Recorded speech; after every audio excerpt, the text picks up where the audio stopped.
అందరికీ నమస్కారం. నా పేరు డాక్టర్ లక్ష్మీ లాలిత్య మన్నవ. నేను అశ్విని హాస్పిటల్ ఎల్లారెడ్డిపేటలో పనిచేస్తున్నాను.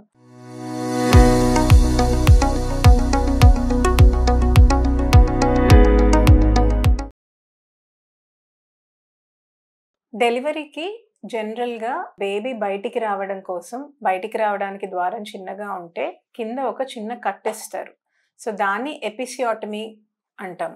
సో, ఆ ఎపిసియోటమీ అంటే చాలామంది మేడం చిన్న సర్జరీ చేశారు, కింద కుట్లేశారు అని చెప్తూ ఉంటారు. సో, ఆ ఎపిసియోటమీ ఎందుకిస్తారు అంటే బేబీ బయటకొచ్చేటప్పుడు ఎలా పడితే అలా వెజైనా టేర్ అయిపోకుండా ఆర్గనైజ్డ్‌గా మనం ఇచ్చే ఇన్సిషన్ వల్ల ఒక పక్కగా టేర్ అవుతది కాబట్టి దాన్ని కుట్టడం గూడా మనకి ఈజీగా ఉంటుంది. అండ్ బేబీ బయటికి రావడానికి కూడా ఈజీగా ఉంటుంది. సో, ఈ ఎపిసియోటమీ వూండ్‌ని ఎలా కేర్ తీసుకోవాలి? జనరల్‌గా ఏంటంటే దీనికి పెద్దగా కేర్ ఏం అవసరం ఉండదండి. ఈ ఎపిసియోటమీ టేర్‌లు రకరకాలుగా జరగొచ్చు. మనం కట్ ఇచ్చిన తర్వాత గూడా కొంతమందికి టేర్ అనేది ఎక్స్‌టెండ్ అయిపోయి మనం ఏదైతే మోషన్ పాస్ చేసే ప్రదేశం ఉంటదో అక్కడి దాకా కూడా కొంతమందికి ఎక్స్‌టెండ్ అయ్యే అవకాశం ఉంటుంది. అలా ఎక్స్‌టెండ్ అయినప్పుడు మాత్రం కొంచెం రెగ్యులర్ ఫాలో అప్స్‌కి, రెగ్యులర్ చెకప్స్‌కి రావాల్సి ఉంటుంది. అండ్ మోషన్ ఫ్రీగా అవ్వడానికి మీకు మెడిసిన్ అనేది ఇస్తారు. అలా లేని పక్షాన మీకు మామూలుగా ఎపిసియోటమీ వూండ్ చిన్నగా ఉంది, సూచర్స్ ఏశారు, బానే ఉంది అంటే జనరల్‌గా వారం నుండి 2 వారాల లోపల కంప్లీట్‌గా హీల్ అయిపోతది. అక్కడ ఏసే కుట్లు కూడా మళ్ళీ తీసేవి కాదు. వాటంతట అవే కరిగిపోయే కుట్లు.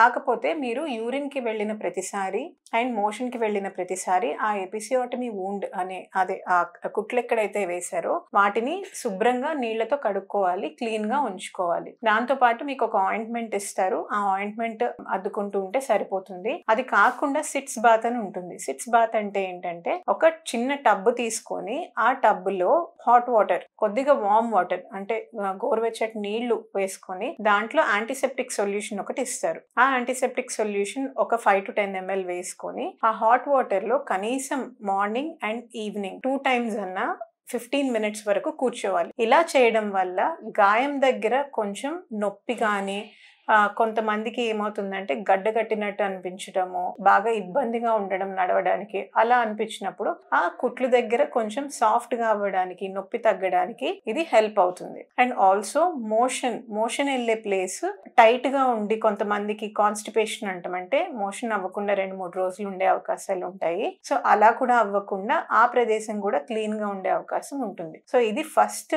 1-2 వీక్స్ ఖచ్చితంగా ఎపిసియోటమీ వూండ్‌ని క్లీన్‌గా ఉంచుకోవాల్సి అవసరం ఉంది. లేకపోతే అది ఇన్ఫెక్ట్ అయిపోయి ఇంకా సీరియస్ అయ్యి మళ్ళీ కుట్లేయాల్సిన స్టేజ్ వరకు ఎళ్ళే అవకాశం ఉంటుంది. సో, అంతవరకు తెచ్చుకోకుండా చిన్న చిన్న సింపుల్ స్టెప్స్ ఫాలో అయితే మీకు ఆ వూండ్ త్వరగా హీల్ అయిపోతుంది.